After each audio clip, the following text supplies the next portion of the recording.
古神道五行祈祷祝詞は数ある祝詞の中でも神の警告が明確に語られる極めて珍しい祝詞です。そしてそこに現れる五行火、木、火、土、津、金、火、水、実、これらを五行と書いて気筆神と神の名として読むようになった背景には、単なる自然の法則を超えた霊的な認識があるのです。それは5つの神の力が宇宙を動かし、人の魂を育み、心と体に宿る命の循環そのものだという理解です。これより神の御言葉をそっとお伝えします。これは古の神職たちが伝え、祝詞として受け継いできた五行祈祷祝詞の中にある気筆神の目ぐらいに逆らいことあらばという神からの警告。聞く者によってはただの言葉に思えるかもしれませんけれども、それは魂の深い部分に直接触れてくる霊的な真理なのです。気筆神神の御霊。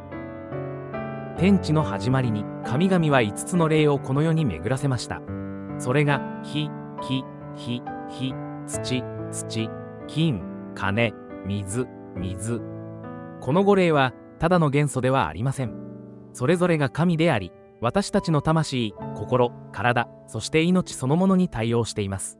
木は命の息吹、すべての始まり。火は情熱と意志の炎、魂の光。土は支え、育てる力、安定の母。金は浄化と切断、真理の剣。水は記憶と静けさ、魂の奥底の鏡。この5霊が調和し巡るとき、私たちは穏やかに生き、本来の自分として目覚めていけるのです。しかしこの流れが滞るとき、内にも外にも混乱が起こり始めます。心の乱れと五行の滞り。例えば朝から何もしていないのに妙にイライラしているとき、夜になっても不安が消えないとき、人に優しくしたいのになぜか冷たくしてしまうとき、それは火の神が暴れている印です。火は本来私たちに光を与え、明るさと意欲をくれる存在。しかしその炎が強すぎると自分自身をも焼いてしまうのです。また水が滞ると心は沈み、過去の記憶や痛みが檻のようにたまり、夢を持つことすら怖くなっていきます。気の霊が弱まると人は目標を見失い、毎日がただ過ぎていくだけの時間に感じられるでしょう。誰にでも起こる小さな心の変化、その一つ一つが御霊の流れのメッセージなのです。心の乱れは神々の言葉、それを聞き逃してはなりません。体の乱れと神の流れ。そして体、私たちの体もまた気筆神の器です。肝は気の霊、怒りが影響します。心臓は火、興奮や焦り。火は土、不安や過食。肺は金、悲しみ、孤独。腎は水、恐れ、疲労、疲れやすい、眠れない、胃が重い。そうした体の不調もまた神々の巡りの滞り。しかし忘れてはいけません。体は正直です。神の流れが戻ればすぐに反応してくれる。ただまずは耳を澄ますこと。朝ゆっくり深呼吸をしてみる。太陽の光を浴びて空を見上げる。水をゆっくり味わって飲む。それだけでも神々は微笑んでくださるのです。それでもなお背くなら、魂の奥の静かな声を無視し、体の悲鳴に耳を塞ぎ、神の巡りに背を向け続けるとどうなるか。それが祝詞が伝える警告なのです。この警告は単なる比喩ではありません。歴史を振り返れば、栄えた国が一夜にして衰退した例、誠実な企業が私利私欲と慢心によって崩壊した例、健康だった人が心と体の声を無視して倒れた例、数えきれないほどあります。すべてに共通するのは、気筆神の巡りに背いたということ。自然との結びを忘れ、感謝を捨て、心が傲慢と恐れに支配されるとき、必ず結びは滞り、まがごとが現れます。例えば心が貪欲に染まれば金の霊が濁り、正しい判断ができなくなり、人との信頼が失われ、経済的な困窮へとつながっていきます。神の巡りに背を向けるということは、霊的な破綻であると同時に現実的な失敗をも招くのです。成功と豊かさを遠ざける霊的な因果とは何でしょうか。神の巡りに背くことは単に苦しみや病を招くだけではありません。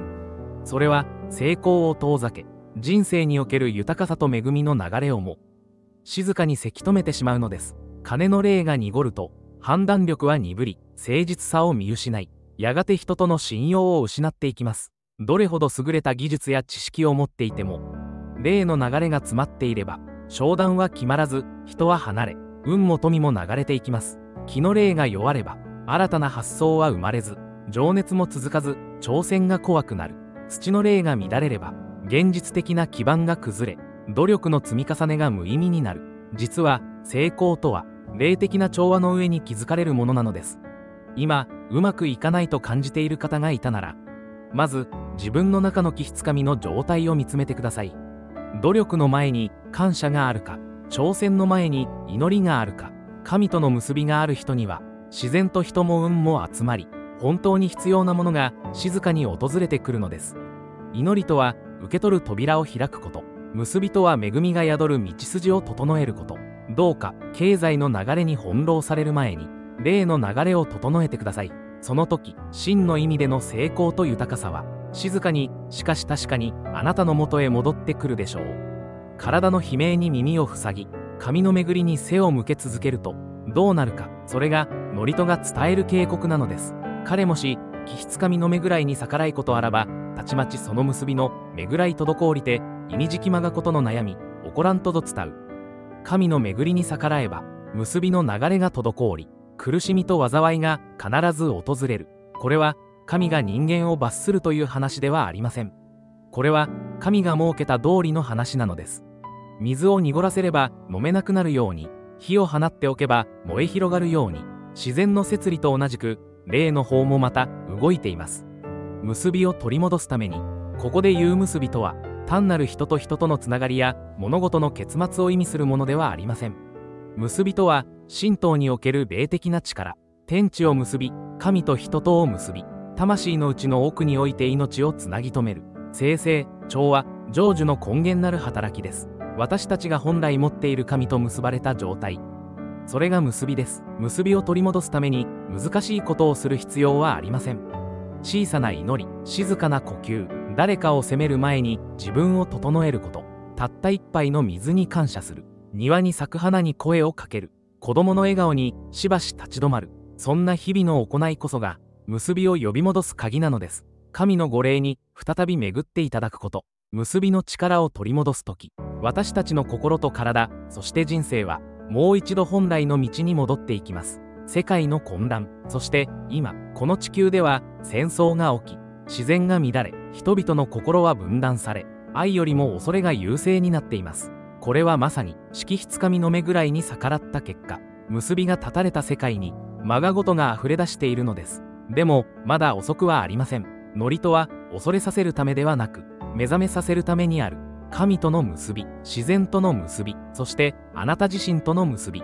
どんなに小さくても一つ結びが戻れば、また一つ闇がほどけていきます。あなたの祈りは届きます。これは神からの罰ではない。これは神からの祈りであり導きです。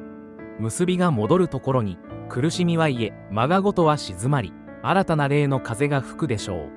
どうかあなたの中の気質神を今静かに思い出してください。ご視聴ありがとうございました。